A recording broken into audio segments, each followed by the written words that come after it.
Busquemos en nuestras Biblias, por favor, Mateo capítulo 8. Y vamos a leer desde el versículo 28 hasta el 34. El Espíritu Santo dice así: Cuando llegó a la otra orilla, a la tierra de los Gadarenos, vinieron a su encuentro dos endemoniados que salían de los sepulcros, feroces en gran manera, tanto que nadie podía pasar por aquel camino. Y clamaron diciendo: ¿Qué tienes con nosotros, Jesús, Hijo de Dios? ¿Has venido acá para atormentarnos antes de tiempo? Estaba paciendo lejos de ellos un hato de muchos cerdos. Y los demonios le rogaron diciendo: si nos echas fuera, permítenos ir a aquel hato de cerdos. Él les dijo: id. Y ellos salieron y se fueron a aquel hato de cerdos. Y he aquí, todo el hato de cerdos se precipitó en el mar por un despeñadero y perecieron en las aguas. Y los que los apacentaban huyeron, y viniendo a la ciudad, contaron todas las cosas y lo que había pasado con los endemoniados. Y toda la ciudad salió al encuentro de Jesús, y cuando le vieron, le rogaron que se fuera de sus contornos. El texto que acabamos de leer corresponde a una sección del Evangelio de Mateo, obviamente, que nos quiere mostrar el escritor acerca de quién es Jesús, su poder y su autoridad. Mateo, para poner un poco en contexto, algunos ya lo conocen porque lo he explicado antes, escribe su evangelio en bloques o en secciones. Algunos bloques para precisamente demostrarle a sus lectores quién es Jesús de Nazaret.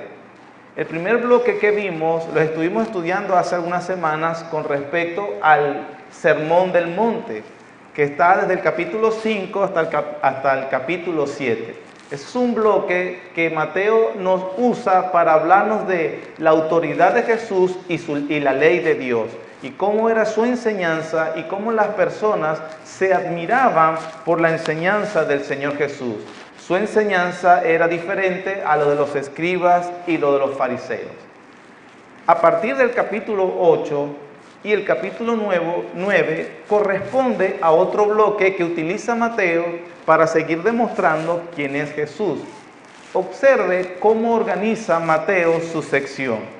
Él agrupa y reúne 3 milagros y luego hace un llamado. Vuelve a narrar 3 milagros y hace otro llamado y hace otra ráfaga de 3 milagros y vuelve a hablar de un llamado. Observe en el texto o en el libro, el Evangelio de Mateo, cómo lo organiza. Capítulo 8, como el subtítulo nos ayuda, vamos a ver que Mateo describe a Jesús sanando a un leproso. Luego, en el versículo 5, describe a Jesús sanando al siervo de un centurión. En tercer lugar, versículo 14, Jesús sana a la suegra de Pedro. 3 milagros. Y luego de ahí, en el versículo 18, hace un llamado y el subtítulo nos ayuda: los que querían seguir a Jesús. Luego de que él ha narrado los 3 milagros y hace el llamado, Mateo comienza de nuevo con otro milagro.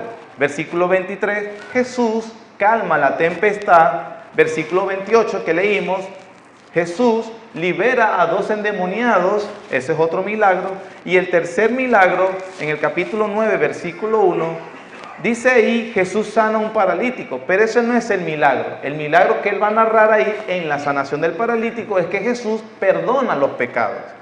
3 milagros y hace un llamamiento, versículo 9 del capítulo 9, el llamamiento de Mateo. Mateo nuevamente hace esa estructura, obedece a su estructura.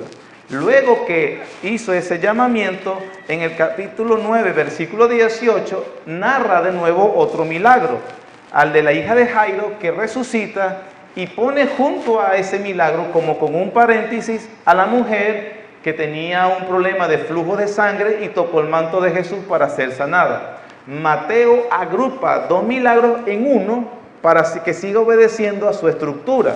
Luego de eso, en el versículo 27, 2 ciegos reciben la vista, el segundo milagro. Luego en el versículo 32, un mudo habla, el tercer milagro. Y entre el versículo 35 hace otro llamado diciéndole a los discípulos que rueguen al Señor de las mies que envíe obreros a sus mies. Ahora, como le acabo de explicar en general, esa es la estructura del segundo bloque que utiliza Mateo para decir quién es Jesús. En ocasiones anteriores, de manera separada, hemos predicado varios de estos sermones que corresponden a los capítulos 8 y 9. Les recomiendo que pueden visitar la página donde están las predicaciones de esos milagros. El día de hoy nos concentraremos entonces en el que acabamos de leer, lo que corresponden al versículo 28 hasta el versículo 34, cuando el Señor Jesús libera a estos 2 endemoniados. Es el segundo milagro de la segunda tanda, ¿sí? ¿Está conmigo? ¿Está conmigo entonces? Ahora, ¿qué es lo que está haciendo Mateo? Está poniendo en los lectores y hoy en día en los que escuchan el Evangelio, la pregunta que precisamente hacían los discípulos en el capítulo 8, versículo 27. El capítulo 8, versículo 27 dice: y los hombres se maravillaron diciendo, ¿qué hombre es este que aún los vientos y el mar le obedecen? Esa es entonces la pregunta que está tratando de responder Mateo. Esa es la pregunta, o él quiere buscar una respuesta en sus lectores intencionalmente. Pero él no solo quiere que los lectores traten de responder intuitivamente, él también les va a decir cuál es la respuesta adecuada a lo que él está preguntando. ¿Quién es Jesús? Para usted, ¿quién es Jesús? Es la pregunta entonces que Mateo y nosotros vamos a tratar de responder. Ahora, Mateo, como usted sí ha leído todo el Evangelio, hace muchas referencias y constantemente está usando las escrituras del Antiguo Testamento. De hecho, de los 4 evangelios, Mateo, Marcos, Lucas y Juan, Mateo hace más citas que los 3 evangelistas juntos. Así que Mateo se esfuerza intencionalmente. Recuerden que sus lectores originales, a quien él primariamente dirigió su evangelio, eran a judíos. Y él trataba, obviamente, con las escrituras que los judíos conocían, de mostrarles que Jesús es precisamente aquel que las escrituras habían anunciado. Ahora, el relato que acabamos de leer, el de los 2 endemoniados, tiene varios paralelos con el anterior, cuando la tempestad se levantó y Jesús calmó la tempestad. El paralelo es obvio. El milagro anterior, por ejemplo, habla de ese primer paralelo, es que claramente Jesús tiene poder y autoridad sobre la creación material.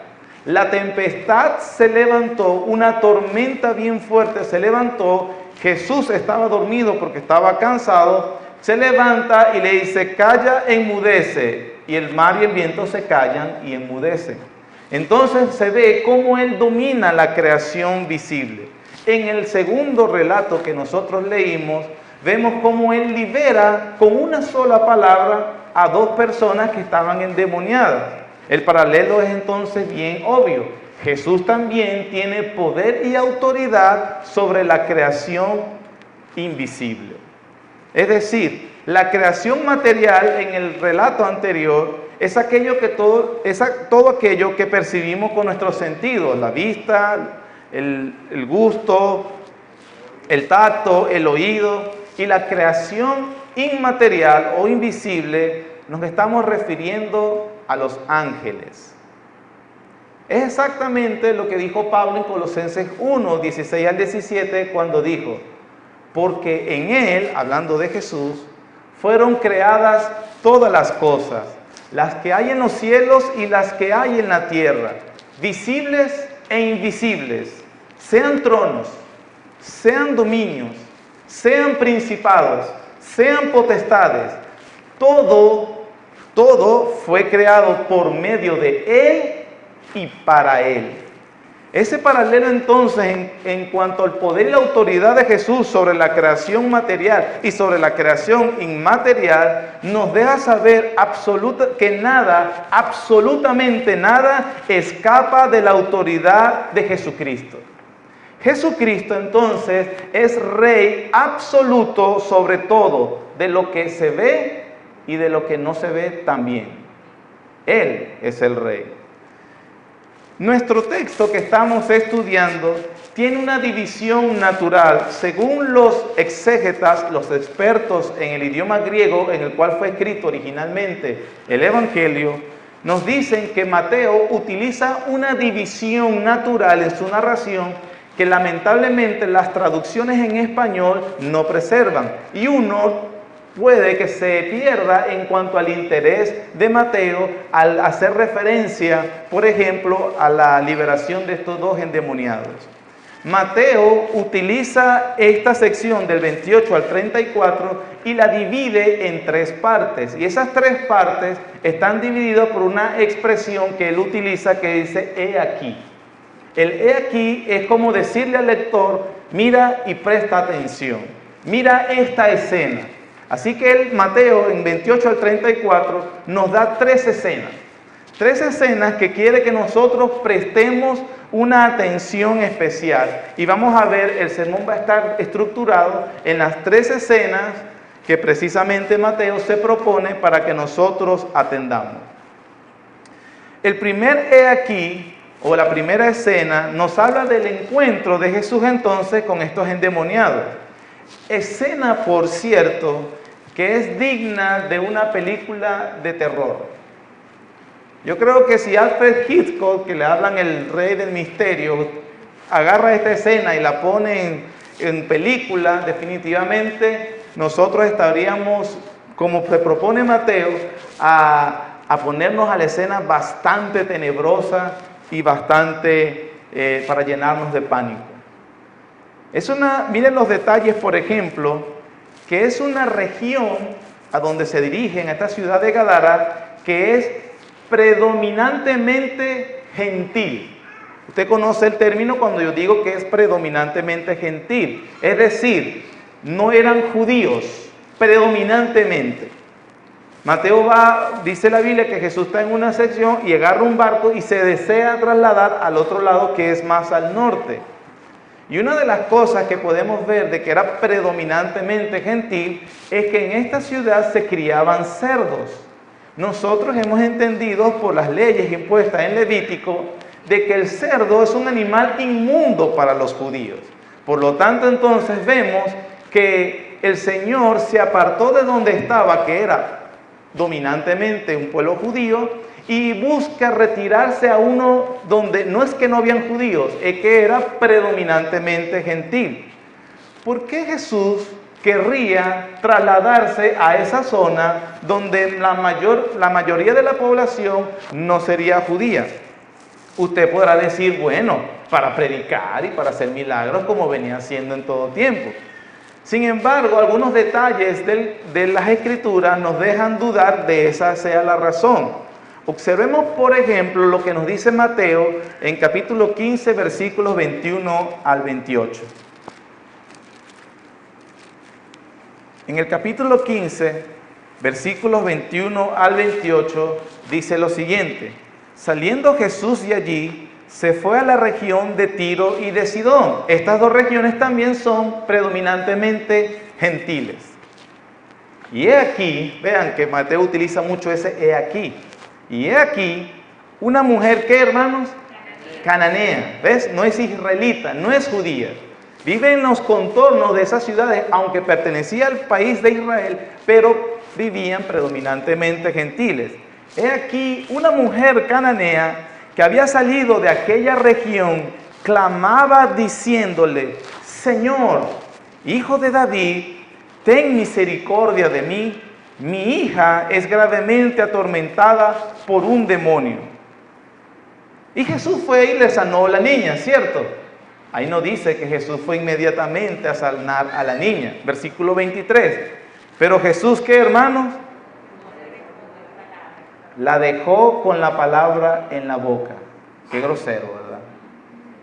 Una mujer, imagínate la desesperación que ella está rogándole, suplicándole, Señor, y ella tiene un buen concepto de él, a pesar de que es una cananea. Te ruego que, hijo de David, te ruego que me ayudes, que sanes a mi hija. Y él, hermano, la ignoró. Versículo 23, seguimos leyendo.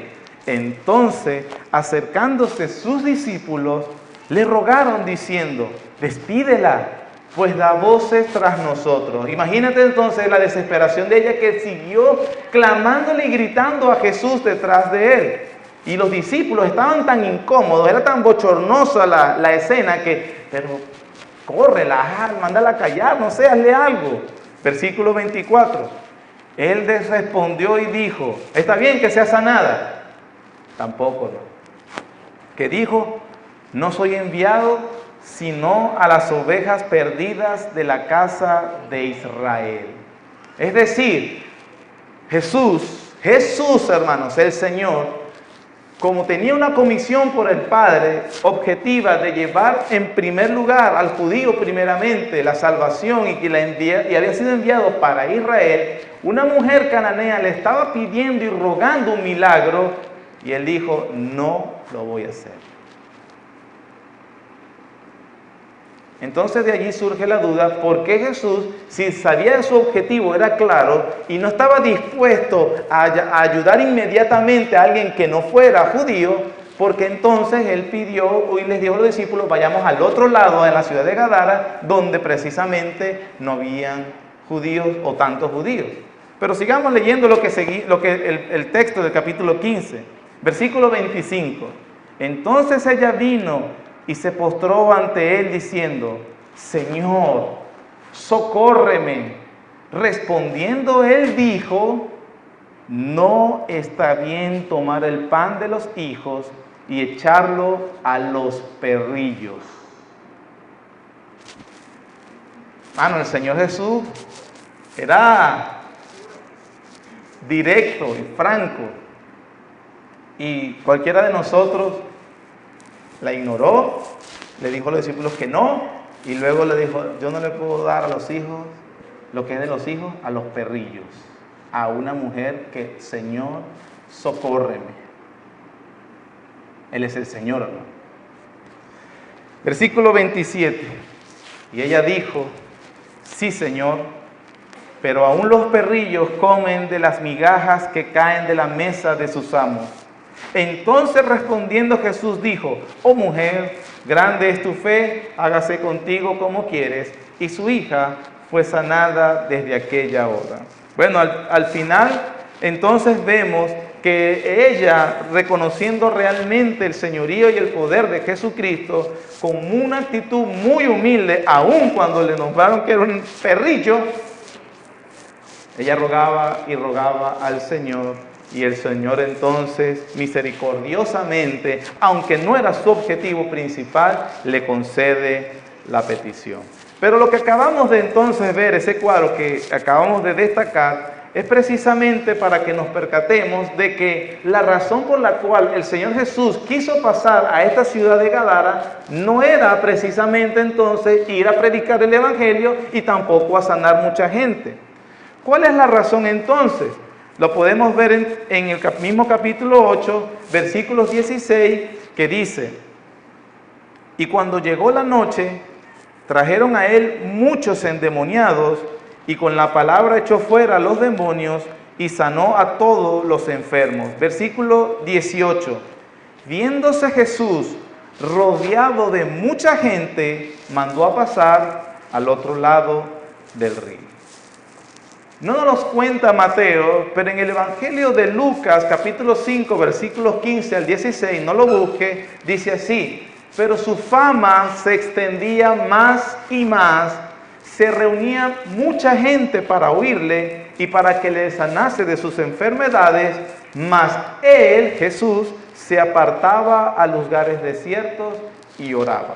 Ahora, esto que acabamos de citar nos puede enseñar y decir que la razón por la cual Jesús quiso pasar de esa ciudad a aquella que era predominantemente gentil era simplemente porque estaba agotado. La enseñanza de las Escrituras es que Jesús, el Hijo de Dios, 100% Dios, también es 100% hombre.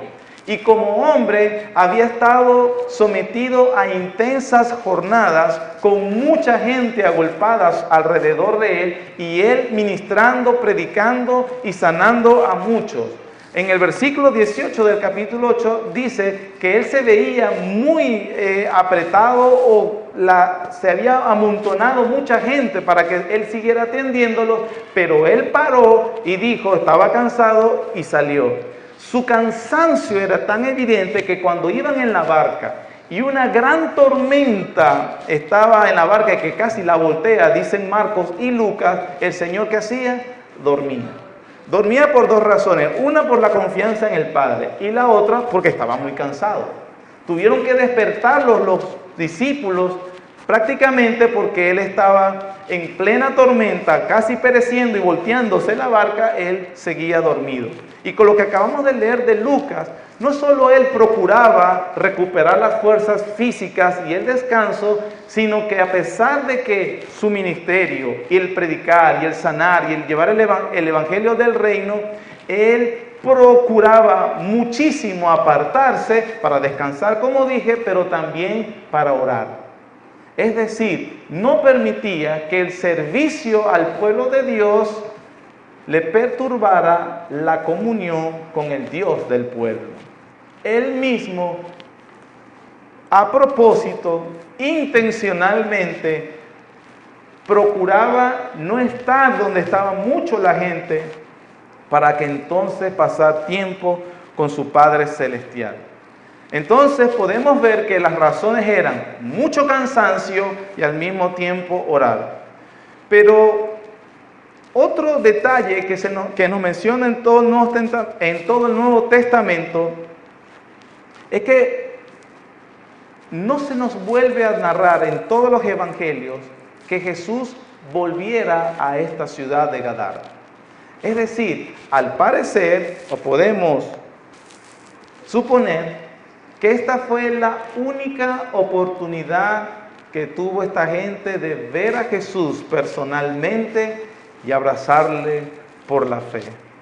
Versículos 28 y 29 dice: Cuando llegó a la otra orilla, a la tierra de los Gadarenos, vinieron a su encuentro 2 endemoniados que salían de los sepulcros, feroces en gran manera, tanto que nadie podía pasar por aquel camino. Clamaron diciendo: ¿Qué tienes con nosotros, Jesús, Hijo de Dios? ¿Has venido para acá para atormentarnos antes de tiempo? Vemos entonces que cuando ellos llegan a esta ciudad, lo más probable era que eran aproximadamente las 3 o las 4 de la mañana. Es decir, era muy oscuro. Nosotros sabemos cuando no hay energía eléctrica cómo se pone la noche, esa oscuridad es intensa. No solamente había una oscuridad intensa, sino que la barca llegó a un lugar donde precisamente habían sepulcros. A usted, como le dice, el momento es bastante tenebroso. Imagínate a las 3, 4 de la mañana en medio de un cementerio. Absoluto silencio, porque Mateo nos acaba de decir que la gente no podía pasar por ahí porque estos 2 endemoniados eran muy violentos. ¿Te imaginas entonces ese escenario? Oscuridad intensa en medio de un cementerio y silencio sepulcral, o un silencio que debe levantar nada más los pelos de punta. Seguro que el Señor Jesús no estaba asustado, pero los discípulos, imagínense, ellos están ahí, qué escena tan bonita estar en este lugar. Menos mal estamos con el Señor Jesús. Marcos y Lucas nos dicen que estos endemoniados los habían intentado atar con cadenas y grilletes, pero ellos los rompían. Ahora, Jesús llega a este sitio, la descripción y el contexto lo acabamos de ver. Los discípulos vienen de este día, en el día haber estado en una tormenta física y hermanos, estalla otra tormenta. Esta vez no es la tormenta física, sino una tormenta espiritual. Mateo nos dijo que la tormenta anterior no era simplemente una tormenta, era una tempestad muy grande. Y también nos dice que los endemoniados no eran simplemente violentos, nos dicen que eran feroces en gran manera. Y así entonces vemos nuevamente oscuridad, silencio, medio del sepulcro, y se aparecen estos tipos endemoniados y gritando, con una fuerza sobrenatural precisamente por la posesión demoníaca. Lucas nos dice que ellos venían corriendo. Oscuridad, silencio, sepulcro, 3 de la mañana, y un par de endemoniados vienen gritando y corriendo. Marcos nos dice que los endemoniados, o uno de ellos, gritó. Y aquí entonces el primer he aquí de Mateo. La primera escena que él nos quiere que prestemos atención, versículo 29. No dice el texto, pero debemos empezarlo con la palabra. Y he aquí, primero he aquí, y he aquí, que quiere decir, presta atención a la escena, y he aquí, clamaron diciendo, gritaron. Hemos visto entonces lo terrorífico de la escena y de paso 2 endemoniados con fuerza sobrenatural corriendo y gritando. Pero lo que nos dice el vocablo que venían gritando es que eran los endemoniados quienes estaban aterrorizados y tenían pánico al ver a Jesucristo. Sí, hermano. Los demonios se asustaron cuando vieron a Jesús. Un comentarista español, Evis Carballosa, dice: aquellos que infundían terror en los corazones de los hombres con los que se encontraban, ahora están aterrorizados ante la presencia del Todopoderoso Hijo de Dios. Quienes impedían el paso por el camino, ahora tienen que ceder el paso a aquel que es el único camino. He aquí, como comienza Mateo, es decir, presten atención, los demonios claman a Jesús y en ese clamor le hacen 2 preguntas que precisamente develan quién es Jesús. El hecho de que ellos gritaron se refiere a gritos inarticulados debido al dolor, gritos debido al temor y al sufrimiento. Entiéndase que ese clamor inarticulado de dolor, temor y sufrimiento no es del hombre poseído, es el clamor de los demonios que poseen a estos hombres. Son los demonios que claman a Jesús. Son clamores llenos de dolor, sufrimiento, angustia, son gritos desesperados. ¿Quién está gritando con dolor y desesperado? Los demonios, al ver a Jesús. Hermanos, hay personas que piensan que Dios está en una guerra contra los demonios.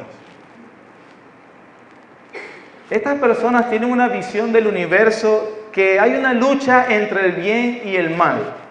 Eso viene más de las religiones orientales, pero no del cristianismo verdadero. Hay un yin, hay un yang, todo lo bueno tiene su malo, lo malo tiene su bueno, entonces es la balanza que equilibra el universo. Y algunos creen que es verdad, y a veces se llaman cristianos, peor todavía. Pero la Biblia no enseña eso. No hay ninguna guerra contra los demonios. No hay una guerra Dios contra Satanás. Decir que hay una guerra entre Dios y Satanás es tener un concepto muy bajo de Dios y un concepto muy alto del diablo. Porque ellos al verlo gritaban de desesperación, angustia y dolor. Es decir, mis hermanos, que Dios no está peleando y nunca ha peleado contra Satanás. Satanás y las criaturas espirituales Satanás y los demonios son criaturas de Dios. Ese es el Dios que usted le cree, hermano, si le cree. Es el Dios que está en su templo, como dice Habacuc 2:20. Satanás y sus demonios no están en guerra con Dios, están a merced de Dios. Y ellos no pueden actuar si Dios no les da permiso. Job capítulo 1, versículos 6 al 12. No pierda Mateo.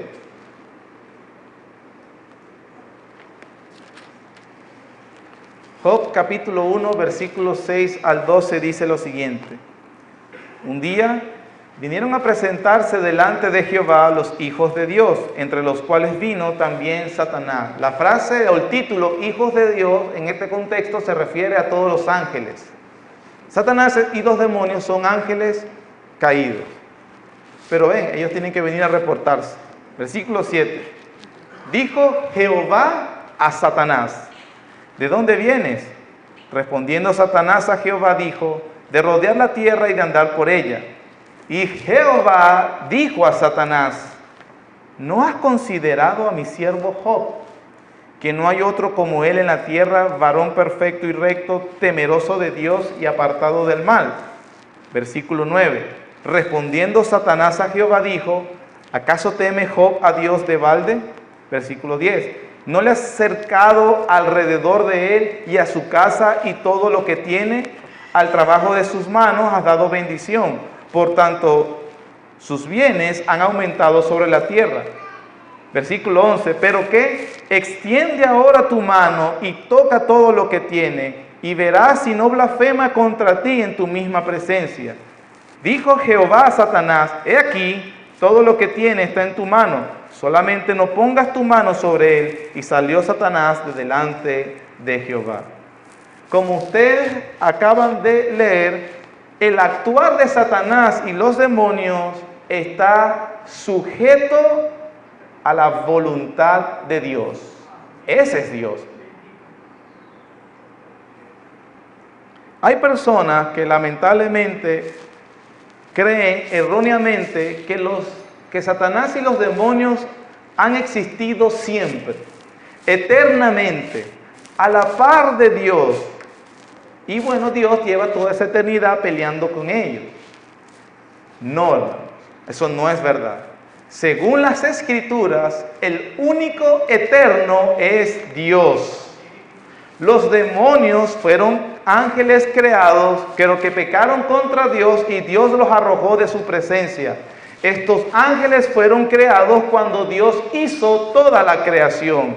Ellos no tienen millones de años, como quiere asegurar el dogma de la evolución, que la Tierra tiene millones de años.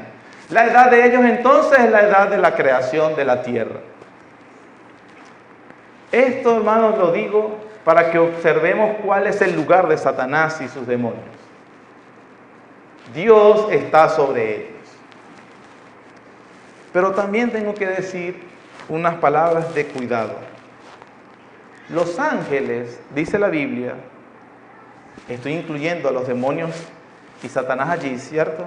Los ángeles son seres espirituales muy poderosos, a los cuales las Escrituras prohíbe proferir palabras de maldición o juicio contra ellos, porque según la Biblia, los que hablan mal de las potestades superiores son los falsos maestros. Los cristianos no deben caer en las falsas doctrinas mal llamada guerra espiritual. Segunda carta del apóstol Pedro, capítulo 2.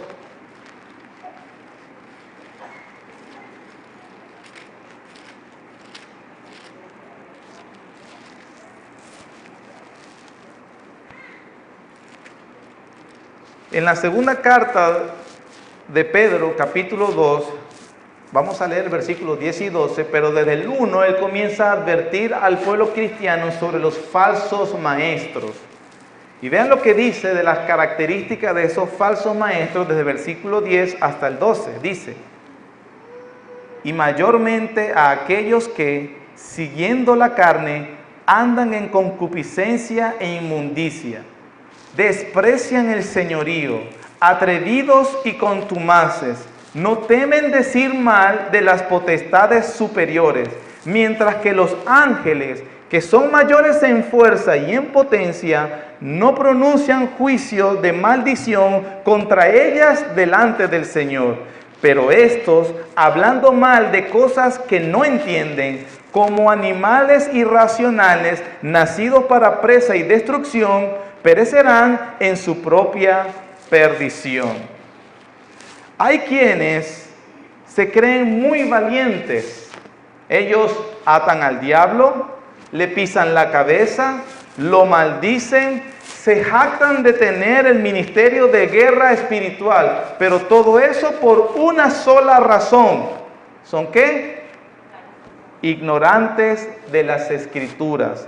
Se creen guerreros y las Escrituras los describe como animal irracional, atrevido y contumaz.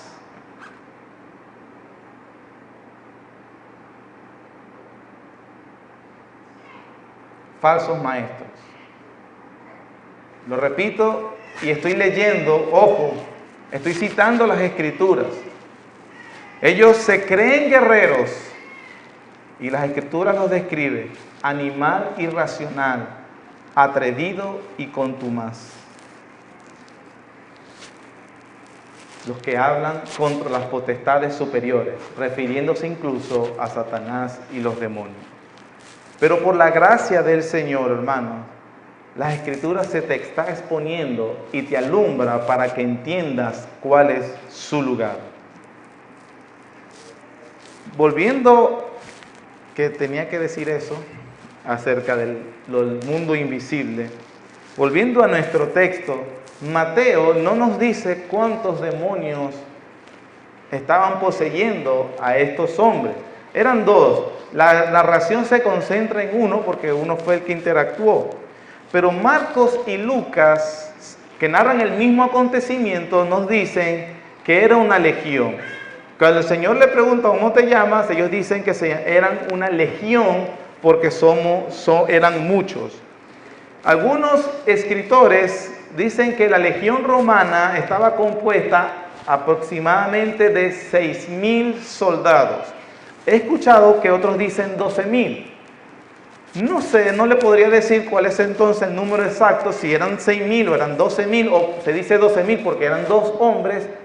Pero lo cierto es que estamos hablando de miles de demonios. Miles de demonios. Miles aterrorizados ante la presencia de Jesús. Hermanos, un solo demonio, uno solo, bastaría para aterrorizar y llenar de pánico al más valiente de los hombres mortales. Sin embargo, miles de demonios claman de pánico ante un solo hombre, Jesús, el Hijo de Dios. ¿Qué decían con tanto pánico, angustia y temor? Versículo 29. Clamaron diciendo, yo no lo voy a decir como ellos probablemente lo dijeron, pero imagínense cómo era el grito de espanto, aterrorizado, miedoso, con dolor y sufrimiento. Pero ellos le hacen dos preguntas. ¿Qué tienes con nosotros, Jesús, Hijo de Dios? ¿Has venido acá para atormentarnos antes de tiempo? Como vimos que el milagro anterior a los endemoniados que Mateo narró acerca de la tormenta, ellos, los discípulos, hicieron una pregunta. ¿Cuál fue la pregunta? ¿Qué hombre es este que aún el viento y el mar le obedecen? Ahora los discípulos van a tener que escuchar de la boca de los demonios lo que ellos preguntaban. ¿Quién hombre es este? Jesús, el Hijo de Dios. Los lectores entonces de Mateo se darían cuenta aquí que aquel a quien la creación visible se somete es el mismo al cual la creación invisible también se somete. Como si Mateo nos dijera, ¿quieres saber quién es ese hombre? Él es el Dios encarnado, por eso hasta los demonios tiemblan en su presencia. Observa y nota, querido hermano, los demonios tiemblan. Los demonios ven a Jesús y caen en pánico. Hace una semana el pastor David nos exponía de que los demonios, ¿crees tú que Dios es uno? Bien hace, los demonios creen y tiemblan. Esa es la actitud de un demonio ante Jesús. Y pensar que muchos simples hombres mortales hablan de Jesucristo con desprecio. Saber que muchos se atreven inclusive a ver a Jesús como un hombre más, simplemente no saben la torpeza que cometen. Qué insensatez la de muchos hombres hoy en día que utilizan inclusive el buen nombre del Señor Jesucristo para echar chistes. Esto nos deja ver que el hombre de hoy llega a niveles de insensatez que ni siquiera miles de demonios se atreverían. Y si tú eres uno de esos, arrepiéntete. Los demonios tiemblan ante Jesús y tú piensas de Él como que si Él fuera un hombre cualquiera. Si tú piensas así, tú eres peor que un demonio. Por el bien de su alma, arrepiéntete. Aún tienes oportunidad. Pero volvamos. ¿Qué decían los demonios? ¿Qué estaban preguntando? ¿Por qué nos molestas, Jesús, Hijo de Dios? La segunda pregunta que ellos hacen explican la primera pregunta de ellos. Ellos no solo reconocen la divinidad de Jesucristo, sino también que conocen que Dios ha determinado un día donde serán juzgados. Y este juicio se lo ha dado a Jesús. Hasta los demonios distinguen entre las dos venidas de Jesucristo y tiemblan. ¿Y usted no piensa en eso? Pero aquí entonces hemos visto el primer he aquí. He aquí, miles de demonios ante la presencia del Hijo de Dios tiemblan, sufren, gritan y claman. Versículos 30 al 32, primera parte. Estaba paciendo lejos de ellos un hato de muchos cerdos. Muchos cerdos, versículo 31. Y los demonios, nuevamente, ¿qué? Le rogaron diciendo, si nos echas fuera, permítenos ir a aquel hato de cerdos. Él les dijo, id. Y ellos salieron y se fueron a aquel hato de cerdos.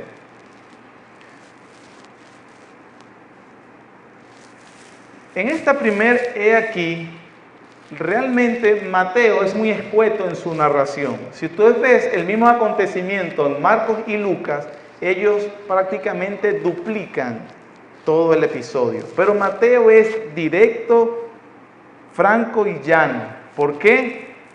Porque él quiere destacar en este relato que Jesús, con solo una palabra, los demonios le obedecen. Es decir, él quiere demostrar la autoridad de Jesús en la creación invisible, ya que demostró su autoridad con la creación visible en el relato anterior. Versículo 32b, hemos visto el primer he aquí. Mateo hace un segundo he aquí, que es precisamente para que el lector preste mucha atención a la segunda escena que él va a describir. Versículo 32, parte B. Ahí sí lo respetan los traductores y dicen que, y he aquí, todo el hato de cerdos se precipitó en el mar por un despeñadero y perecieron las aguas.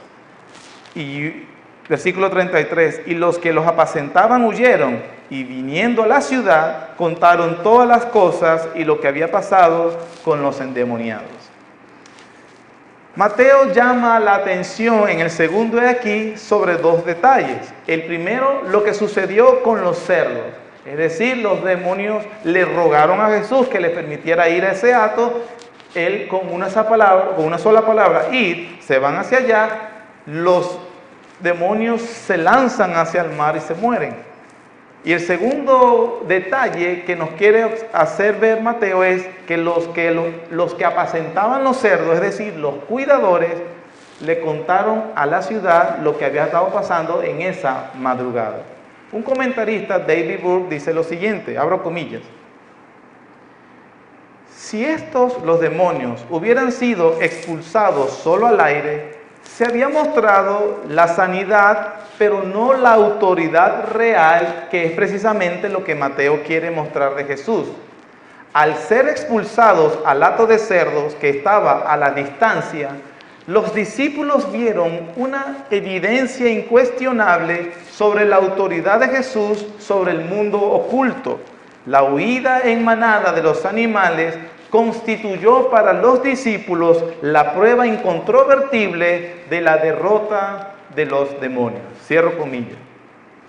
He aquí, dice Mateo, miren lo que pasó. Presta atención. Una sola palabra de Jesús fue suficiente para expulsar a los demonios del hombre y para que se fueran a los cerdos y los cerdos se fueran al despeñadero, a las aguas. La pregunta aquí interesante, hermanos: ¿quiénes perecieron en las aguas? Usted dirá, bueno, los cerdos. Sí, obviamente la lectura llana da a entender que básicamente fueron los cerdos los que murieron, o mejor dicho, evidentemente los cerdos murieron. Pero podemos decir que Mateo se está refiriendo no tanto a los cerdos, sino a los demonios. Lo voy a explicar por qué. Les dije que este segundo milagro tiene muchos paralelos con el primero, el de las tormentas. ¿Qué dice el capítulo 8, versículo 25, cuando los discípulos estaban en medio de la tormenta? Capítulo 8, versículo 25, dice: vinieron sus discípulos y le despertaron diciendo: Señor, sálvanos. ¿Que qué? Es exactamente la misma palabra para decir que los cerdos sí perecieron. El paralelo, hermano, es obvio. Jesús viene en auxilio de los hombres, pero no viene en auxilio de los demonios. Para los demonios, Jesús solo tiene juicio. Para los hombres, salvación si se humillan ante Él. Para los discípulos y nosotros, la enseñanza es obvia. De no ser por Jesucristo, ellos en unas horas también hubiesen perecido en las aguas como los cerdos. Ahí están los cerdos muertos como evidencia del poder de Jesús sobre los demonios. Y también los dos hombres que se destruían a sí mismos como locos, ahora están a los pies de Jesús, apaciguados, tranquilos y en su juicio cabal. El verdadero cristiano sabe que este relato es un testimonio de su propia vida. No importa cuán ordinaria y común fuera nuestra vida antes de venir a Jesucristo. Tal vez se podría describir que eras un tipo, una mujer normal, que se levanta a trabajar, come y duerme. Nada fuera de lo común o de lo normal, que a veces obviamente le gusta pasar un buen rato sin muchos excesos. pero tú sabes cuán llena de confusión y oscuridad estaba tu vida. La gracia de Dios ha llegado para cambiarlo todo. Sabemos, los cristianos sabemos que de no ser por la gracia de Dios, hace rato hubiésemos perecido como demonios. La gracia de Dios entonces vino en la persona del Hijo de Dios, trajo perdón, reconciliación, paz con Dios, calma, orden y verdadero sentido. Como los demonios hubiésemos perecido en juicio y castigo eterno, como cerdos hubiéramos perecido como animales.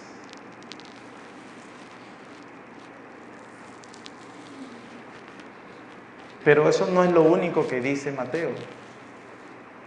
No solo los discípulos fueron testigos de todo lo que ocurrió esa madrugada, sino que también los cuidadores de los cerdos, ¿cierto? Y que estos cuidadores vinieron y le contaron a la ciudad lo que había pasado esa madrugada. Debemos entender que ya había amanecido. El texto dice que estos hombres vinieron, fueron testigos y le contaron a las personas. Las personas de la ciudad, los ciudadanos, conocían muy bien a estos dos endemoniados.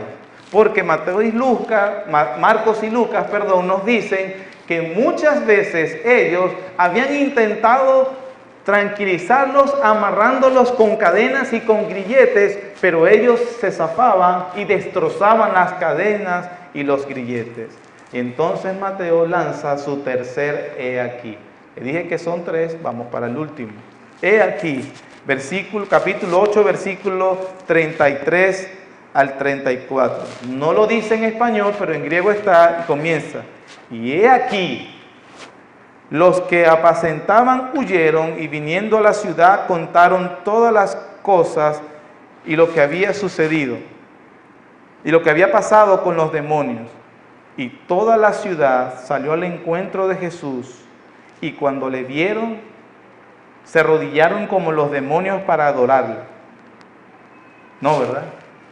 Le rogaron, vete de aquí.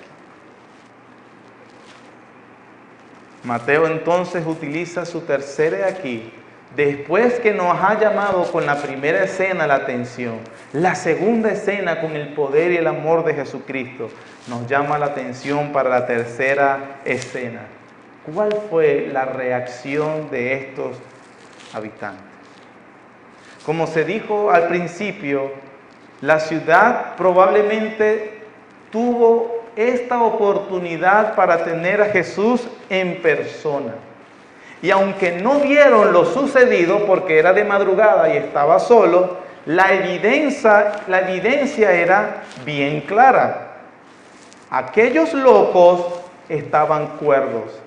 Aquellos violentos estaban tranquilos. Los cerdos, los 2000 cerdos, que dice Mateo, Marcos y Lucas, eran 2000, estaban ahogados allí en el agua. Y la reacción fue, fuera de nuestras vidas. David Burke comenta, abro comillas, no quieren que Jesús se entrometa más en sus asuntos. En esto son como los demonios y a su manera le preguntan, ¿qué tenemos que ver contigo? ¿Por qué nos molestas? Lamentablemente, esas mismas preguntas las hacen muchos de los que están aquí sentados.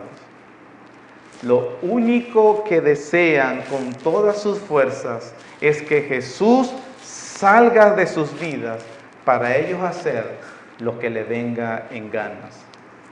Desprecian y no quieren la autoridad de Jesucristo. Son como los demonios y los ciudadanos de Gadara. ¿Qué tenemos que ver contigo? Comentarista dice, la tragedia de estos hombres estriba en que no manifestaron ninguna alegría por los dos endemoniados librados. Su enfoque era tan egocéntrico que la sanación de estos dos hombres no despertó ningún interés en comparación con las pérdidas materiales que estaban viendo. 2,000 cerdos. Eso es plata, en este tiempo y en aquel también. Y ellos estaban viendo. No puede ser. La gente no percibió la maravilla de aquellos dos desgraciados ahora tranquilos y cuerdos. Solo tenían ojos para ver a los 2,000 cerdos flotando sobre las aguas. Carballosa, el comentarista español, dice: preferían mantener a los cerdos que acogerse a la gracia del Cordero de Dios. Despreciaron al ser más elevado del universo y prefirieron al más despreciable de los animales. Esa es en esencia la historia de la humanidad. Rehúsan a Jesús porque prefieren a sus cerdos. Esa es en esencia la situación de muchos aquí. Rehúsan el señorío de Jesucristo porque prefieren a sus cerdos. En palabras del apóstol Pablo, en Romanos 1:25 dice: cambiaron la verdad de Dios por la mentira, honrando y dando culto a las criaturas antes que el Creador, el cual es bendito por los siglos. Amén. ¿Has escuchado ahorita entonces quién es Jesús? ¿Has visto y se te ha demostrado con las Escrituras el poder y la autoridad de Jesús? ¿Has visto lo que miles de demonios son capaces de hacer? Tiemblan ante su presencia.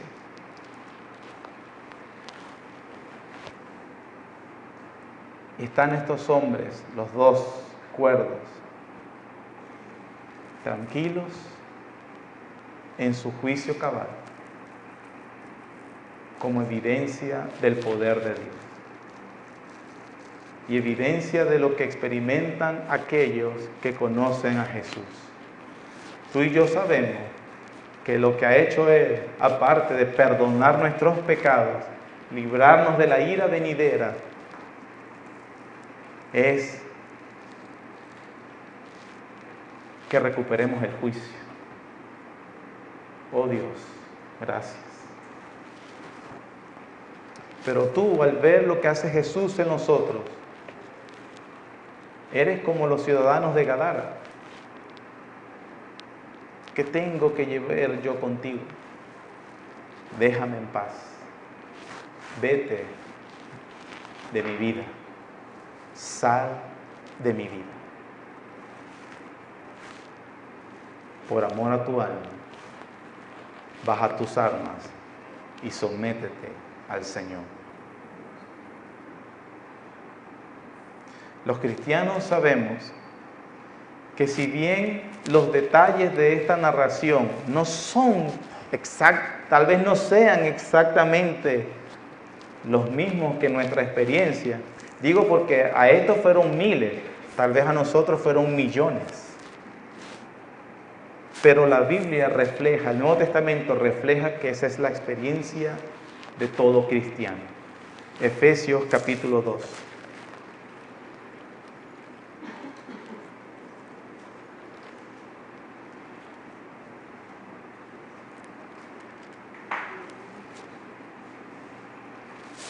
Versículos 1 al 7. Dice la Biblia: y Él, hablando de Jesús, y Él os dio vida a vosotros cuando estabais muertos en vuestros delitos y pecados, en los cuales anduvisteis en otro tiempo, siguiendo la corriente de este mundo, conforme al príncipe de la potestad del aire, el espíritu que ahora opera en los hijos de desobediencia, entre los cuales también todos nosotros vivimos en otro tiempo, en los deseos de nuestra carne, haciendo la voluntad de la carne y de los pensamientos, y éramos por naturaleza hijos de ira, lo mismo que los demás. ¿Ve que era la misma situación? Versículo 4. Pero Dios, bendito pero Dios, que es rico en misericordia, por su gran amor con que nos amó, aun estando nosotros muertos en pecados, nos dio vida juntamente con Cristo. Por gracia sois salvos. Y juntamente con Él nos resucitó, y asimismo nos hizo sentar en los lugares celestiales con Cristo Jesús, para mostrar en los siglos venideros las abundantes riquezas de su gracia, en su bondad para con nosotros en Cristo Jesús. Nuestra situación entonces, el cuadro no es muy distinto. Estábamos muertos en delitos y pecados y seguíamos por naturaleza la corriente del diablo. Hijos de ira, lo mismo que los demás, enemigos de Dios. No podíamos sujetarnos a la ley de Dios y tampoco queríamos. Y a pesar de ser sus enemigos, dice la Biblia, más Dios muestra su amor para con nosotros, en que siendo aún pecadores, Cristo murió por nosotros. El justo por los injustos, para llevarnos a Dios. Él, el Señor, al que toda la creación visible se le somete. Él, el Señor, al que toda la creación invisible se le somete. Él se vino como un cordero inmolado para perdonar nuestros pecados y limpiarnos de toda maldad. ¿Quién es Jesús para ti? ¿Quién es Jesús en tu vida? Dios te libre de cometer un pecado que ni los demonios se atreven a cometer. Pero resalto, a pesar de que ellos gritan despavoridos y en los cuerpos de estos hombres se arrodillaban y le rogaban, no hay perdón para ellos. Pero Él, condescendientemente y misericordiosamente, te extiende la mano. Si oyeres hoy su voz, no endurezcáis vuestros corazones. Gracias, Padre, por nuestro Señor Jesucristo, el Cordero de Dios, que quita el pecado del mundo. Oh Dios, ni siquiera los demonios tienen la insensatez de ignorar tus palabras, ni de temblar. Oh Padre, ayúdanos a no solamente reconociendo el día del juicio que es para ellos, a nosotros nos ofreces la paz con Dios a través de nuestro Señor Jesús. Bendito seas tú, oh Dios. Gracias por adoptarnos en tu familia si creemos por la fe. Señor, de todas mis debilidades, usa tu palabra para que Jesucristo sea mostrado a tu pueblo de manera gloriosa como Él lo es. Abre nuestros ojos para que atesoremos a nuestro Señor y Salvador, Jesucristo. Amén.